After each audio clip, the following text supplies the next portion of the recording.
여호와는 나의 목자시니 부족함이 없습니다. 아멘. 하나님이 열어주신 새로운 축복의 한 해, 새 역사를 하나님이 이루어 가실 줄로 믿습니다.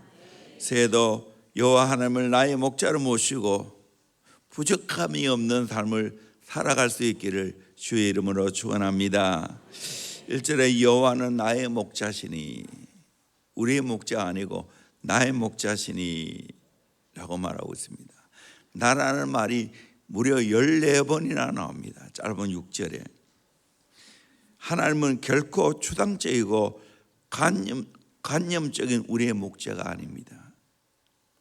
다윗과 하나님의 관계가 마치 목동과 양의 관계인 것처럼 하나님과 나와의 관계가 개인적으로 하나님은 나의 목자이시고 나는 그의 어린 양이라는 이 확실한 1:1의 관계, 인격적인 관계가 형성되어야 할 줄로 믿습니다. 예수 그리스도를 나의 구주로 모시고 개인적인 만남이 이루어진 자는 여호와는 나의 목자라고 고백하게 됩니다. 그 사람은 또 저절로 나는 부족함이 없습니다 하고 고백이 되어집니다. 오늘 말씀의 총 주제는 여호와는 나의 목자시니 부족함이 없습니다 라는 겁니다. 부족함이 없다는 것은 모든 것이 풍족하다는 거예요. 우리 인생 여호와를 나의 목자로 모시고 부족함이 없는 삶을 살기를 주의 이름으로 축원합니다. 첫째는 일용할 양식을 공급받습니다. 2절, 그가 나를 풀밭에 누이시며 쉴만한 물가로 인도하시는도다. 이스라엘 백성들은 옛날부터 유목민으로서 양과 가죽을 치며 살아왔습니다. 오늘 또 베두인 족속들은 메마르고 삭막한 산야에서 양을 치는 것을 성지순례 가보면 볼 수가 있습니다. 지형적으로 이스라엘 목초지가 그리 넓지도 못하고 쉴만한 물가도 별로 없습니다. 이런 지역에서 양을 치는 목동들은 양의 떼를 몰고 푸른 풀밭을 찾아야 하고 쉴만한 물가를 찾아야 합니다.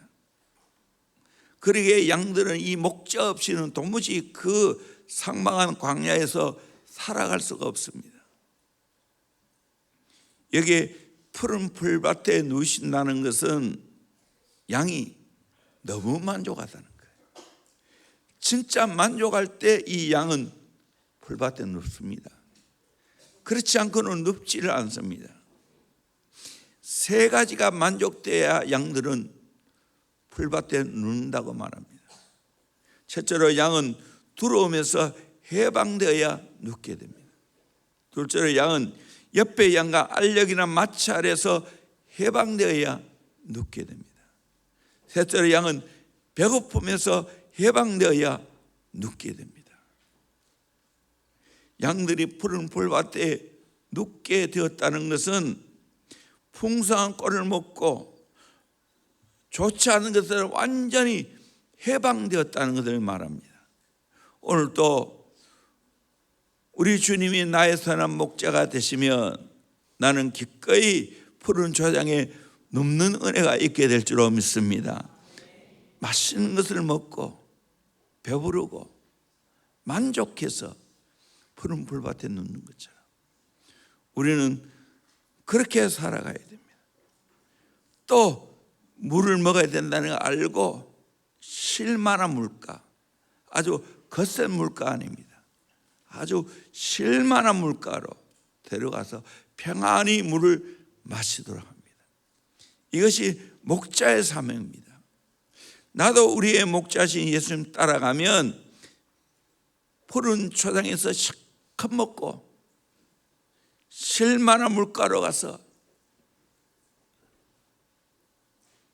물을 마시게 됩니다. 오늘 우리 인생 우리 하나님 아버지가 선한 목자가 되어 주시면 정말 모든 것을 다 공급해 주실 줄로 믿습니다. 믿으십니까? 세상의 매스컴을 보면 불안하지요. 어떻게 될지 알지 못하지요. 그러나 여러분 그거 걱정하지 마세요. 그거 일비하지 마세요. 여호와 하나님이 나의 목자가 되시면 나는 만족합니다. 배부릅니다.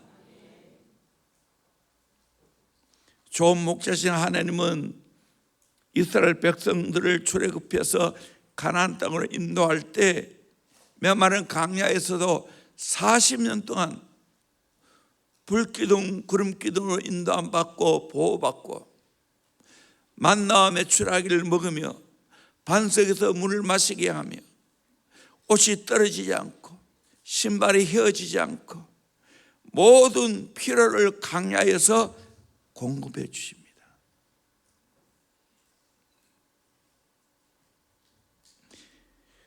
찬송 보면 주는 나의 목자 나는 그의 어린 양 철을 따라 꼴을 먹여주시니 내게 부족함이 전혀 없도다. 영어 보면 Yes, the Lord is my good shepherd. I am with his care. 하나님이 나의 목자가 되면 만사가 Yes라는 거예요. 부족함이 없다는 거예요. I shall not he in want. 더 이상 나는 원하는 것이 없다는 거예요. D.L. 무디는 만족이란 소유가 많아짐에 있는 것이 아니라 욕망이 적어짐에 있다. 헛된 욕심을 버리면 늘 만족 가운데 살 수 있다라고 말했습니다. 옳은 말이죠. 오래전 선교 한국 90에 참석을 했습니다.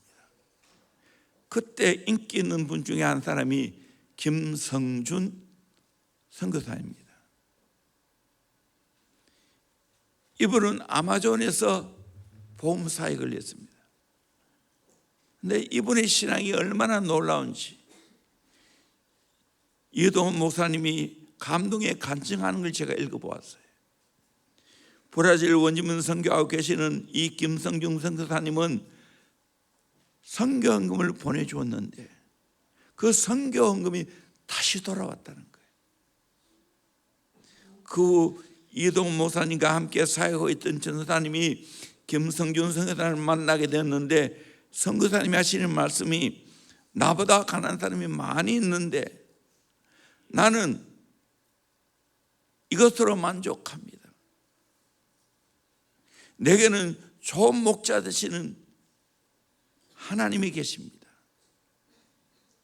그 헌금은 더 좋은 곳에 필요한 곳에 써주세요 말했다는 겁니다. 이 김성준 선교사님의 거룩한 배짱, 패기, 만족, 여유가 어디서 나왔겠습니까? 자기는 좋은 목자이신 예수님을 통해서 공급받는다는 거예요. 걱정이 없다는 거예요. 새해도 여러분 이런 김성준 선교사님 같은 거룩한 배짱이 있기를 주의 이름으로 축원합니다. 아멘. 하나님 다 필요를 채워주십니다. 걱정하지 마세요. 돈 걱정하지 말고 장래 걱정하지 말고 자녀 걱정하지 말고 하나님이 다 책임져 주는 은혜가 있을 줄로 믿습니다. 아멘.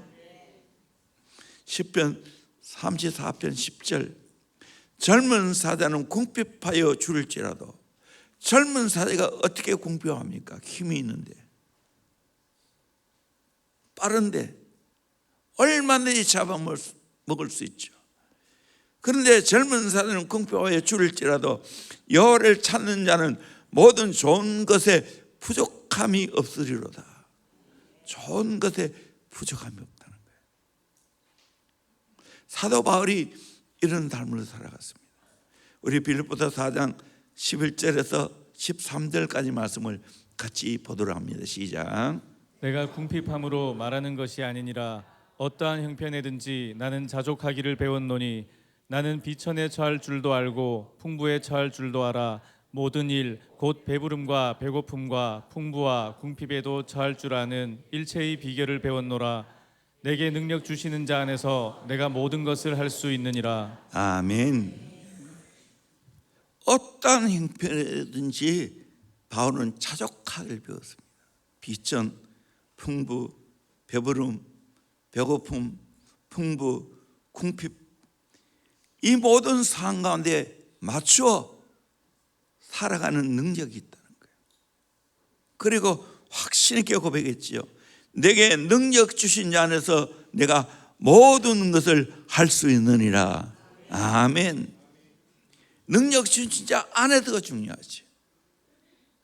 주 안에 있어야 모든 것을 할 수 있죠. 저기도 보세요. 주 안에서가 먼저가 중요한 거예요. 그 다음에 할 수 있다, 하면 된다, 해보자입니다. 앞에 주 안에서가 중요한 거예요. 주 안에 있으면 채워준다는 거예요.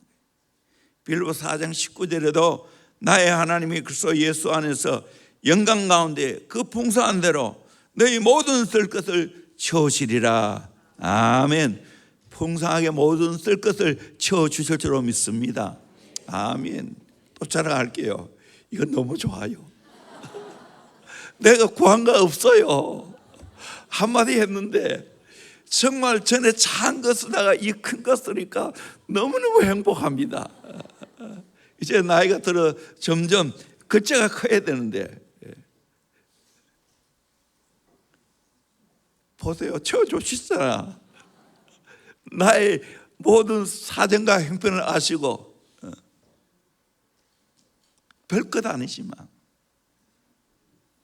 이를 통하여 말씀을 전하는 도구로서 얼마나 편한지 한 단계 또 그래 됐어요. 좋으신 하나님 찬양합니다. 아멘. 두 번째로 내 영혼을 소생시키시고 의의 길로 인도함 받습니다. 3절에 내 영혼을 소생시키시고 자기 이름을 위하여 의의 길로 인도하시는도다. 내가 하나님을 나의 목자로 고백하고 살아가면 때로 내가 넘어지고 때로는 내 영혼이 정말 지쳐 쓰러져 있을 때 주님이 내 영혼을 소생시켜 준다는 거예요. 그리고 의의 길로 올바른 길로 나를 인도해 주신다는 거예요. 우리 인간은 연약합니다. 그러게 쓰러 넘어집니다. 갈 바를 알지 못합니다. 그런데 놀랍게도 우리의 선한 목자는 나의 삶과 처지를 너무나 잘 알고 있습니다. 그분의 이름 때문에 위의 길로 인도하십니다. 내 영혼도 소생시켜 주십니다. 양들이 초장에 놀다가 움푹 팬 웅덩이에 빠지기도 하고 여러 잡목에 걸려 넘어지기도 하고 간혹 좋지 못한 사람들이 함정을 만들어 놓으면 그 함정 위에는 목초를 덮어 놓았습니다. 지나가다가 양들이 그곳에 빠집니다. 보이지도 않습니다. 목동들이 그 양을 찾지 못하면 결국에는 덫을 놓은 그 사람이, 나쁜 사람이 차지하게 됩니다. 그리고 양들이 자빠지면 결코 혼자 못 일어난다는 거예요. 자빠져서 내 다리를 하늘로 치켜들고 머리를 하늘로 바라보고 있으면 아무리 발버둥 쳐도 못 일어난다는 거예요. 그러다가 기진맥진해서 죽는다는 거예요. 이때 목동들이 자빠진 양을 즉시 일으켜서 죽으면서 소생을 시킨다는 거예요. 양이 넘어지는 이유가 있는데 편안하고 눕기 쉬운 움푹한 땅, 안락한 곳을 찾다가 넘어집니다. 양이 털이 너무 길면 잡목과 숯불에 걸려 넘어집니다. 몸이 지나치게 비대하면 넘어집니다. 너무 지쳐 있으면 넘어집니다. 이처럼 우리의 영혼이 절망과 낙심의 수렁에 빠지기도 하고 평안하고 안락한 것만 찾고 나쁜 습관과 얽매이기 쉬운 죄의 유혹에 사로잡히면 넘어집니다. 세상 것으로 가득 차 있으면 내 영혼이 닫힌 상태가 없습니다. 그런데 우리 주님은 그냥 버려두지 않는다. 우리가 넘어지나 아주 넘어지지 아니하면 주님의 의로운 오른손이 우리를 붙들어 주시기 때문이라고 말합니다. 지친 내용을 소생시킬 뿐만 아니라 의의 길, 올바른 길로 인도하신다는 거예요. 험한 인생길 걸어가노라면 때로는 내 영역이 너무 지쳐서 넘어질 때가 있습니다. 그러나 선하신 목자 하나님은 내 영혼을 반드시 소생시켜 주실 줄로 믿습니다. 어느 길로 가야 할지 몰라 방황할 때 선하신 목자 하나님은 나를 안고 의의 길, 올바른 길로 인도하십니다. 내가 잘나서가 아니고 선하신 목자 여호와 자신의 이름 때문에 나를 의의 길로 인도하신다는 거예요. 양은 철저하게 목자의 인도를 받으면 방황할 이유가 없습니다. 모든 책임을 목자가 다 집니다. 물론 완벽하신 목자신 예수님이 그런 분입니다.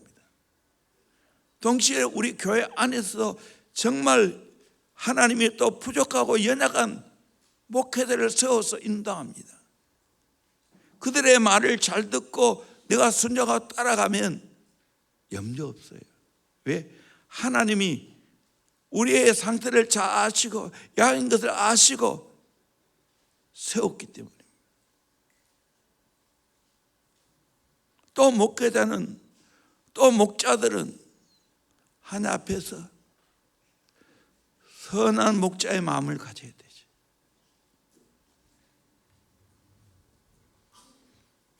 시편 37편 23절에 여호와께서 사람의 걸음을 정하시고 그의 길을 기뻐하시나니 그는 넘어지나 아주 엎드리지 아니하면 여호와께서 그의 손으로 붙드시미로다.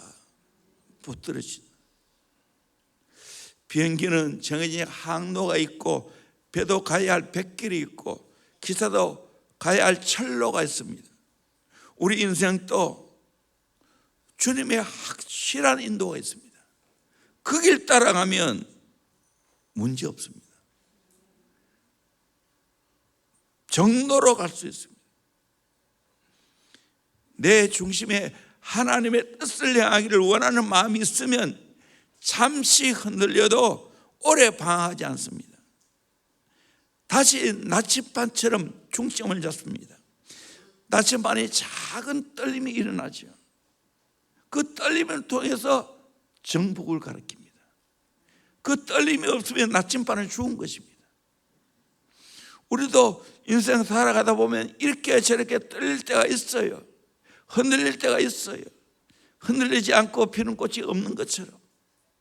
그러나 주님은 항상 우리를 의의 길로 인도하십니다. 잠언 24장 16절에 대저 의인은 7번 넘어질지라도 다시 일어나려니와 악인은 재앙으로 말미암아 엎드러지니라. 악인은 재앙을 만나면 엎드려져 못 일어납니다. 그러나 예수를 믿는 우리 의인은 7번 넘어져도 다시 일어날 수 있는 용기를 주실 줄로 믿습니다. 우리 인생은 흙으로 빚어졌어요. 연약합니다. 토기입니다. 질그릇입니다. 깨어지기 잘합니다. 그러나 주님이 나를 붙들어 준다는 거예요. 의인은 넘어지지만 7번 넘어져도 다시 일어난다. 항상 일어날 수 있는 힘을 준다는 거예요. 자주 인용했지만 우리는 넉 다우는데도 넉 아웃은 안 됩니다. 성경의 위대한 하나님의 사람 또 넘어졌습니다. 하나님 마음에 합한 사람이라고 한 다윗 또 넘어졌습니다. 믿음의 조상인 아브라함 또 넘어졌습니다. 위대한 영도장 모세도 넘어졌습니다. 예수님의 수제자 베드로도 넘어졌습니다. 우리는 어떻습니까? 안 넘어집니까? 완벽합니까? 그런 사람 아무도 없어요. 넘어질 수 있는 것이 우리 인생입니다. 이걸 인정해야 됩니다. 넘어질 수 있는 것을 인정하면 넘어지는 것을 두려워하지 않습니다. 넘어질 때 더 겸손할 수 있습니다. 한번 따라해 볼까요? 나도 넘어질 수 있다. 이 사람에게 너도 넘어질 수 있다. 우리는 넘어지는 동지입니다. 아멘. 동지끼리 잘 지냅시다. 넘어지는 동지끼리 긍휼히 여깁시다. 아멘. 사실이에요. 유도를 잘 하려고 하면 넘어지는 훈련을 잘 해야 된다고 합니다. 자꾸 넘어지면 낙법을 내서 일어납니다. 그런데 넘어질 때 일어날 것을 대비해서 넘어진다는 거예요. 이 탁월한 유도 선수가 되는 거예요. 권투도 많이 얻어맞고 때로는 단도 되고 하면서 일어서는 훈련을 합니다. 그래서 맷집을 키워갑니다. 버티는 훈련을 합니다. 닉 부이치치의 7.8개의 인생 우리 잘 알고 있지 않습니까? 그러는 거지만 팔 없고 다리 없어도 모든 것을 이용해서 다시 일어섭니다. 결혼도 하고 아기도 낳고요. 수영도 잘하고요. 실패를 이겨내지 못하는 사람은 자신의 실수를 자기 자신이라 규정합니다. 아닙니다. 실패한 것이 내가 아닙니다. 실패를 통하여 얻어지는 교훈은 너무나 많습니다. 실패는 위대한 스승입니다. 실패는 덤대미를 바로 세웁니다. 실패는 삶의 자극을 줍니다. 실패는 성공에 감사하게 합니다. 그래서 실패는 성공의 어머니라고 말하지 않습니까? 실패는 인내를 키워주는 최고의 텃밭입니다. 텃밭입니다. 넘어짐과 실패를 일상일 다하는 것처럼 이상히 여기지 말고 이를 통하여 배우고 깨닫고 다시 일어나기를 주의 이름으로 축원합니다. 아멘. 넘어지면 다시 일어나서 회개하고 바른 길로 가는 거예요. 그 우리 인생이에요. 알프스에서 길을 잃은 사람이 13일간 방황하다가 구출된 일이 있습니다. 이 사람은 살기 위해 12시간 걸었습니다. 그런데 나중에 보니까 길을 잃은 장소를 중심으로 6km 안에서만 왔다 갔다 했다는 거예요. 12시간 걸어도. 사람은 눈을 가리면 똑바로 못 걷습니다. 20m를 걸으면 4m의 이내의 차이가 생긴다는 거예요. 눈을 가리고 비교적 똑바로 걷는 방법이 있습니다. 30보쯤 걸은 후에 잠깐 멈췄다가 새 출발하는 기분으로 걸으면 된다고 합니다. 회개는 내 인생을 새 출발하게 합니다. 윤형 방황에서 빠져나올 수 있는 것이 회개입니다. 회개 없이 계속 인생을 살아가면 윤형 방황에 빠져서 뺑뺑이를 돕니다. 그래서 진짜 내가 회개하고 다시 결심하고 일어서서 걸어가면 바른 길로 갈 수 있다는 거예요. 여호와를 나의 목자로 모시고 살아가면 하나님이 넘어질 때 그냥 두지 않는다는 거예요. 내 영혼을 소생시키시고 자기 이름을 위하여 의의 길로 인도하신다고 말합니다. 세 번째로 사망의 음침한 골짜기에서 안위함을 누리며 살아갑니다. 우리 4절 같이 읽어볼까요? 시작. 내가 사망의 음침한 골짜기로 다닐지라도 해를 두려워하지 않을 것은 주께서 나와 함께 하심이라. 주의 지팡이와 막대기가 나를 안위하시나이다. 아멘. 사망이 음침한 골짜기로 다닐지라도 해를 두려워하지 않을 것은 이유가 있죠. 주께서 나와 함께 하신다고. 또 주의 지팡이와 막대기가 나를 아니하시나이다. 지팡이 꼬장하게 되는 거죠.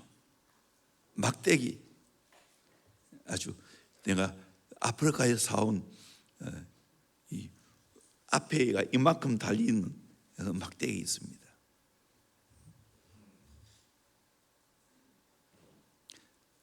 주님이 함께 하시고 주의 지팡이와 막대기가 나를 안위해 준다는 거예요. 안위라는 말은 평안과 위로를 말합니다. 현대해석에 안심이라고 있고 공동 번역은 걱정할 것이 없다라고 말합니다. 양들은 보통 해발 600m 이상 되는 곳에 키우는 것이 정상이라고 합니다. 그 이유는 양은 털이 긴 짐승이기 때문에 더위에 약합니다. 낮은 곳에는 체질상 양들이 살지를 못합니다. 그래서 여름이 되면 될수록 더 높은 곳을 올라갑니다.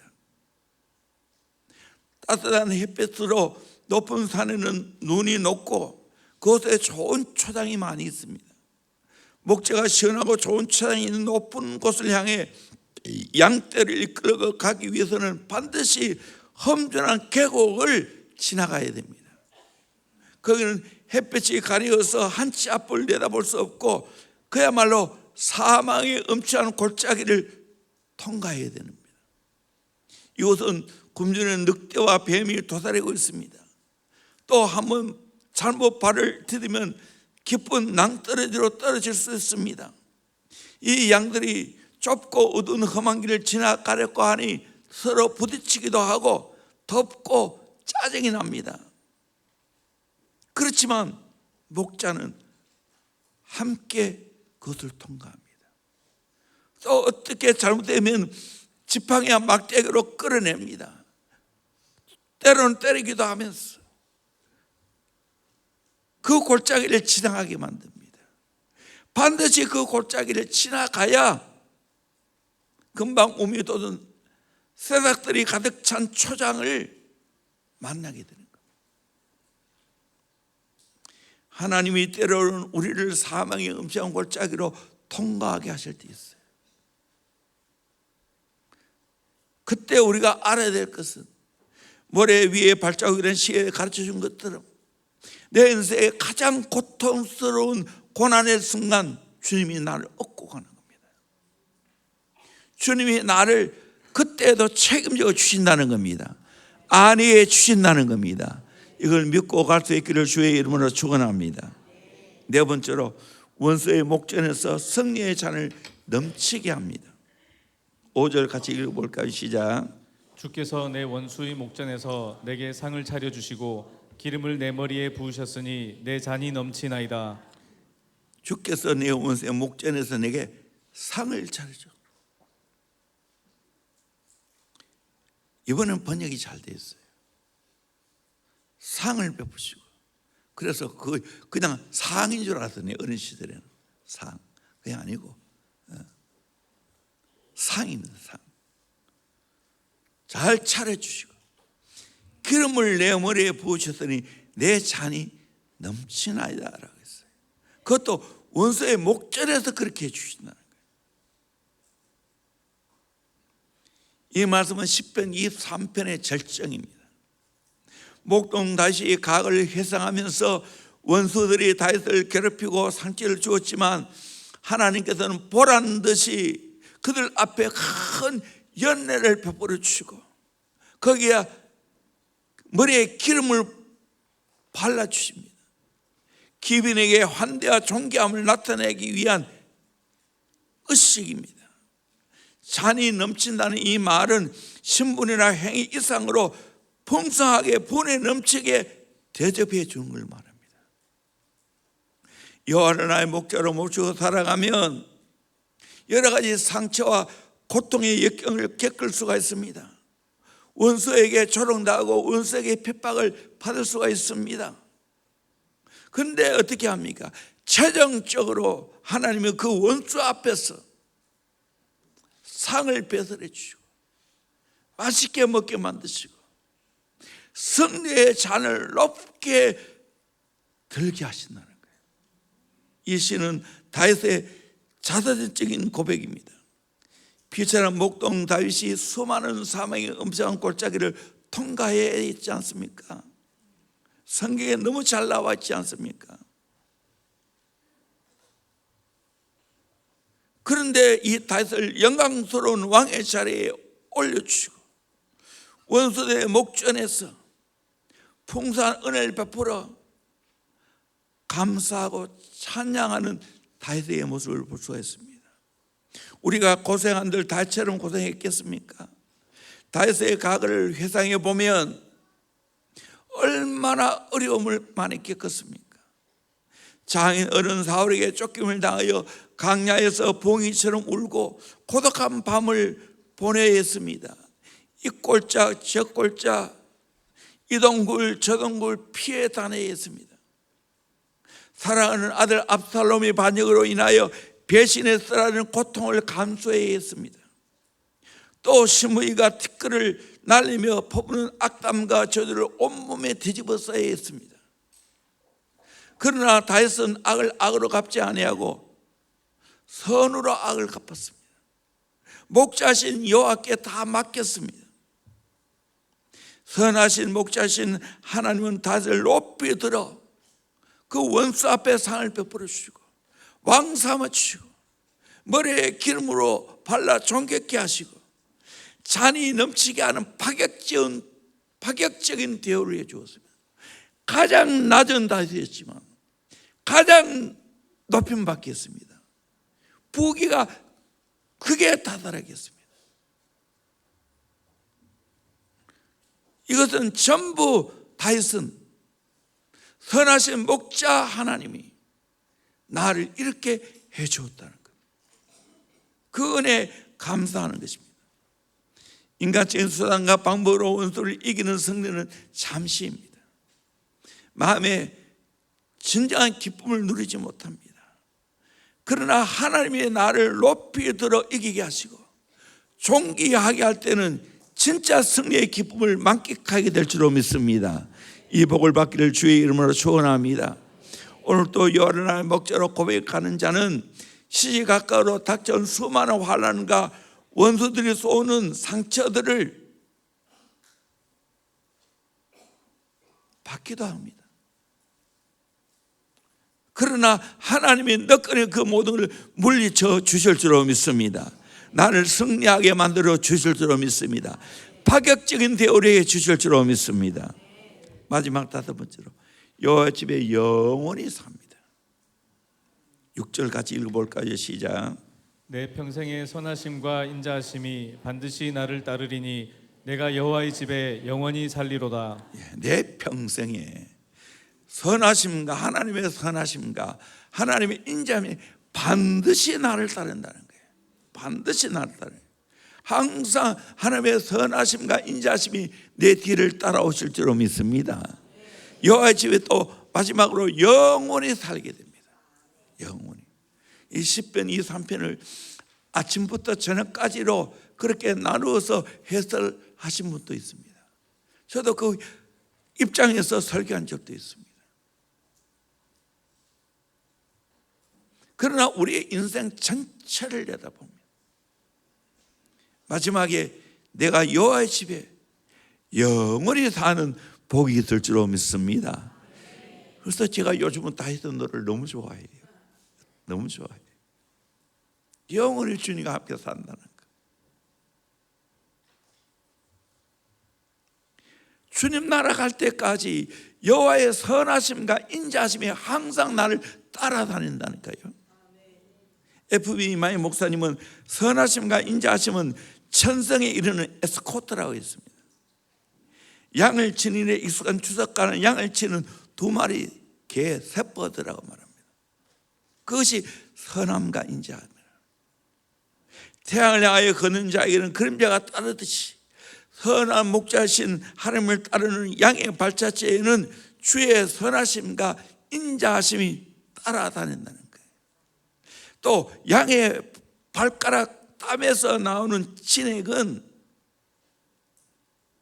이 진액이 땅에 떨어지면 땅이 옥토가 된다는 거예요.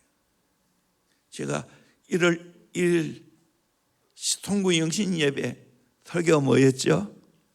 좋은 밭, 옥토 만들기. 내 마음이 옥토가 되어지면 열매는 걱정할 거 없어요. 저절로 열매를 맺히게 되었어요. 그래서 길가밭, 가시떨기밭, 돌짝밭을 옥토밭으로 만들어야 된다고 말씀드렸어요. 우리 인생이 양과 같아요. 내가 지나가는 곳에 척박한 땅이 옥토밭으로 만들어야 됩니다. 예로부터 양을 황금 발굽의 짐승이라고 했습니다. 그와 같이 성도가 그런 발자국 위에는 주의 선하심과 인자하심이 따라다녀야 된다. 아름다운 발자취가 남아야 된다는 거예요. 내 인생의 발자취가 아름답지 않다면 어찌 참 성도라고 말하겠습니까? 누가 봐도 내 인생의 발자취가 아름다워야 되는 거예요.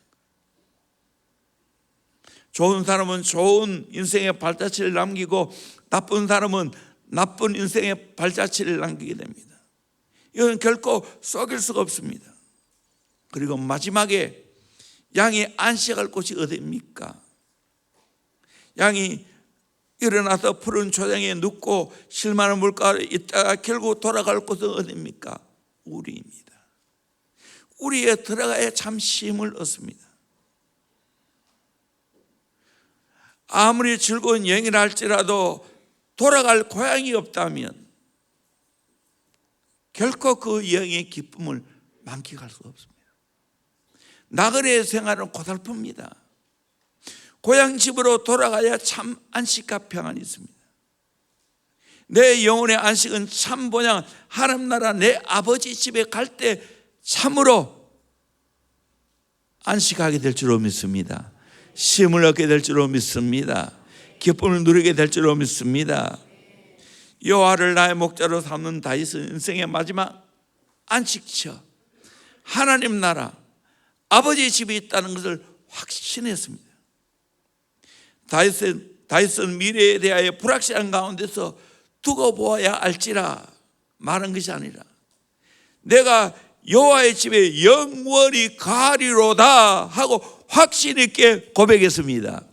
나도 여러분 또 여호와의 집에 영원히 가게 될 줄로 믿습니다. 영원히 살게 될 줄로 믿습니다. 아멘. 내 참 본향은 하나님 나라입니다. 내 아버지 집입니다. 거기에 가야 진짜 안식이 있는 거예요. 요한계시록에 수없이 말해주고 있지 않아요? 세상에서 가장 불쌍한 사람이 누구입니까? 자기를 사랑으로 맞이할 가정이 없는 사람입니다. 세상적으로 아무리 성공하고 부여와 지혜를 가졌다 할지라도 집에 갈 때 사랑으로 맞이해줄 식구가 없다면 불행합니다. 이거보다 더 철학하고 불쌍한 사람이 있습니다. 인생 마지막 끝날 자기를 맞이해 줄 집이 없고 사랑하는 분이 없다면 이것은 정말 비참한 겁니다. 이런 사람에게는 성경에 보니까 영원한 불목과 지옥의 사자가 기다리고 있다고 했어요. 내 사랑하는 사람들 이곳으로 보내야 합니까? 안 되지요. 어떻게 하든지 복음을 전했어요.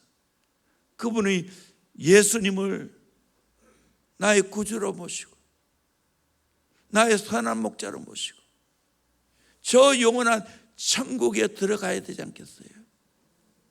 그렇게 되기를 진심으로 소망합니다. 아멘. 저는 요즘에는 제가 장례 집례를 하게 되어지면 반드시 설교 끝나고 영접기도를 시킵니다. 핵심은 그거예요. 예수님을 나의 구세주로, 나의 주인으로, 나의 선한 목자로 모셔드립니다. 들어오세요. 그렇게 고백을 시킵니다. 그러면 그분이 저 영원한 천국에 들어갈 수 있기 때문입니다.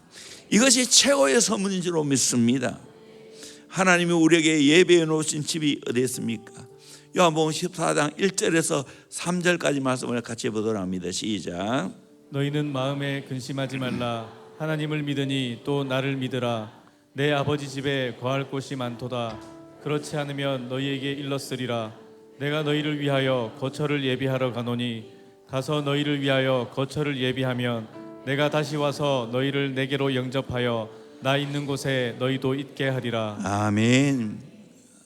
예수님이 제자들에게 마음에 근심하지 말라. 하나님 믿으니 또 나를 믿으라. 그러면서 내 아버지 집에 갈 곳이 참 많다. 이 땅은 잠시다는 거예요.